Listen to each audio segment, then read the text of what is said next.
गन्ना कटाई के बाद या फिर खाली खेत में अक्सर सभी किसान भाइयों का यही सवाल रहता है, कौन सी फसल लगाएं जो हमें ज्यादा प्रॉफिट देगी।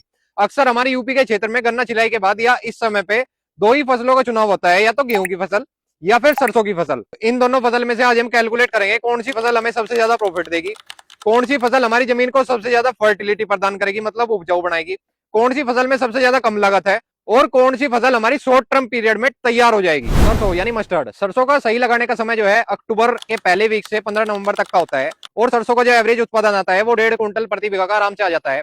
बाकी आपकी खुराक पे डिपेंड करता है और आप उसमें क्या लगा देते हैं इस पे भी डिपेंड करता है आपका जो उत्पादन आएगा। और बाकी सरसों में मेन रोग की बात करें तो सरसों में मेन जो रोग आता है वो माहू चेपा होता है, जिसको किसान भाई देसी भाषा में अड़बी बोल देते हैं। उसका ख्याल रखना सबसे ज्यादा जरूरी होता है सरसों में। और हाँ, सरसों की कटाई का खर्चा लगभग जीरो होता है, क्योंकि जो मशीन वाला भूसा ले जाता है, सरसों मशीन में को निकालता है, वो सरसों का सारा खर्चा अपने आप मैनेज करता है। और दूसरी सबसे बड़ी बात, सरसों में पेस्टिसाइड का खर्चा भी लगभग जीरो ही आता है। और सरसों जो है मार्च के लास्ट तक कट जाती है प्रॉपर, जिससे अगली फसल को भी ग्रो करने का अच्छा टाइम मिल जाता है।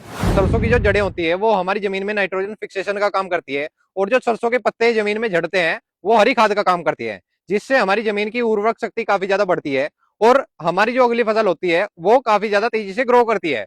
और सरसों का मेनली जो रेट चलता है वो लगभग 6,000 रुपए प्रति क्विंटल चलता रहता है। गेहूं यानी वीट, गेहूं का सही लगाने का समय जो है नवंबर के फर्स्ट वीक से दिसंबर 15 तक होता है। और इसका जो एवरेज उत्पादन आता है वो लगभग 3 कुंटल प्रति बीघा का आ जाता है, और इतना ही इससे भूसा निकल जाता है। गेहूं की कटाई में खर्चा जो है 1,000 से 1,200 रुपए प्रति बीघा का खर्चा आ जाता है।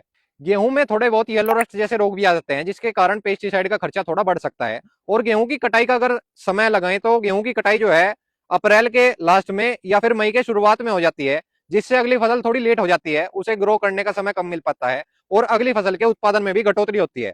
और गेहूं का अगर रेट लगा के चले तो लगभग लगभग 2,500 रुपए प्रति क्विंटल रेट रहता है। और अगर भूसे का रेट लगा के चले तो 1,500 रुपए प्रति बीघा भूसे का रेट रहता है। अगर दोनों फसल का प्रॉफिट कैलकुलेशन करें तो सरसों का अगर पहले कैलकुलेट करें, एक बीघे में 1.5 कुंटल सरसों होती है, 6,000 का रेट होता है सरसों का, तो 9,000 की टोटल सरसों होगी एक बीघे में, जिसका कटाई का खर्चा जीरो होता है, लेकिन भूसा नहीं मिलेगा आपको।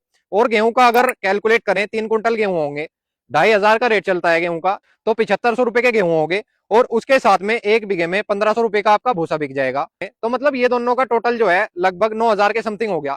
लेकिन इसका कटाई का खर्चा 1,000 रुपए अगर आप लगा के चलें तो 8,000 रुपए आपका टोटल बैठेगा। यानी कि सरसों की फसल आपको देती है 9,000 रुपए प्रति बीघा मोटा मोटा, और गेहूं की फसल 8,000 रुपए प्रति बीघा। और सरसों के बाद जो फसल होगी वो तेजी से ग्रो करेगी और हेल्दी फसल रहेगी सरसों के बाद। लेकिन गेहूं के बाद जो है फसल को कम समय मिल पाएगा और थोड़ी सोइल फर्टिलिटी भी आपकी कम हो जाएगी। तो किसान भाइयों, अगर आपको ज्यादा फायदा लेना है, ज्यादा पैदावार चाहिए और सोइल की फर्टिलिटी बढ़ानी है, लॉन्ग टर्म फायदा लेना है, तो आपके लिए सरसों की फसल सबसे ज्यादा बेस्ट रहेगी।